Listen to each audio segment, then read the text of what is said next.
Todd, thank you very much. Republican Senator John McCain is in favor of a troop surge in Afghanistan, and he will meet with President Obama to discuss the situation there later today. Senator McCain, thank you for joining us this morning. Thank you. The administration has a decision to make. Do they send in more troops, which is what their general on the ground is suggesting that they do in Afghanistan, or do they pull back? Do they actually reduce the military footprint, which is what the vice president, among other people, is suggesting? You believe they should send in troops. Why are you so sure that is the answer? Because it's basically the same counterinsurgency strategy that succeeded in Iraq after the strategy advocated now by the vice president and others failed.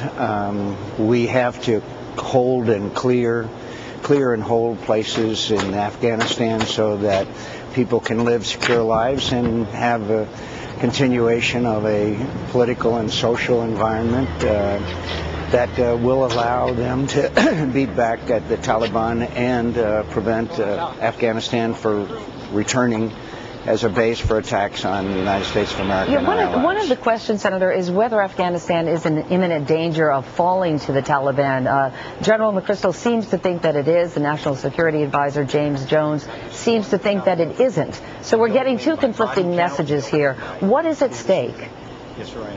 Well, I think it's very much at stake that the Taliban is making gains and that the situation is deteriorating.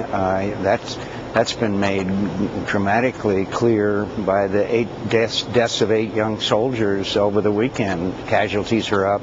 All indicators are that we have to reverse this trend, and we have to do it quickly because in the view of the military leaders, not just General McChrystal, but the chairman of the Joint Chiefs of Staff, General Petraeus, who designed the successful surge in Iraq and Afghanistan, are clear that if the Taliban returns, they will work with al-Qaeda. I mean, it's just a historical fact. So which is the greater threat, Senator, the Taliban or al-Qaeda? What should our priority be?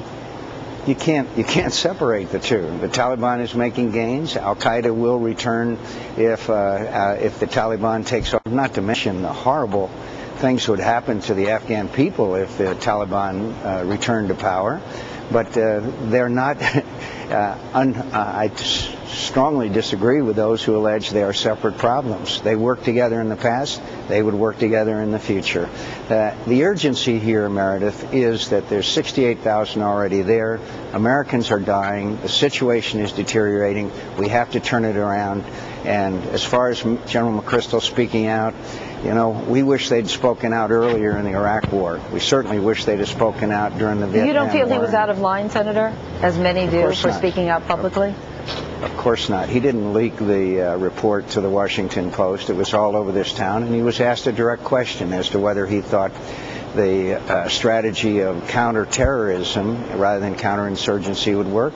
And look, he's responsible for the lives of those 68,000 young people who are over there fighting and in harm's way as we speak. I think he has an obligation to them. You have said time is of the essence here, but we just heard the Secretary of Defense say, look, this is an extremely crucial moment in our history, and it's going to take us some time. People need to be patient. How much time does the administration really have to make a decision? Well, they've had a lot of time because the strategy was designed last March when the president said that it was a war of necessity. Obviously, they're going through further deliberations in light of some events, although they haven't changed the fundamental problem. And so I would hope it'd be done as quickly as possible because the situation is deteriorating. Americans are already there. If this were a decision whether to send troops or not only, then I'd say take your time. But they're already there and they're already in harm's way, and casualties are up, as many of us anticipated, tragically. And Senator, if the president were to turn to you today, tomorrow, in a week, a month, and say, you know what, we're going to go in a different direction. I'm going to go against the advice of my general on the ground there, and I'm going to pull back. Could you support that decision? Well, I'd have to hear what the decision was, but I know what a winning strategy is. It worked in Iraq. I have great confidence not only in General McChrystal, but Admiral Mullen and General Petraeus, who have all said that time is not on our side. The situation is deteriorating. We can turn it around in a year to 18 months. It's going to be very tough. You have not had great confidence in the National Security Advisor, James Jones. You said he made mistakes in Iraq. He was wrong in Iraq. You questioned his decision-making in Afghanistan. Do you believe the country would be better served if someone else were in his position?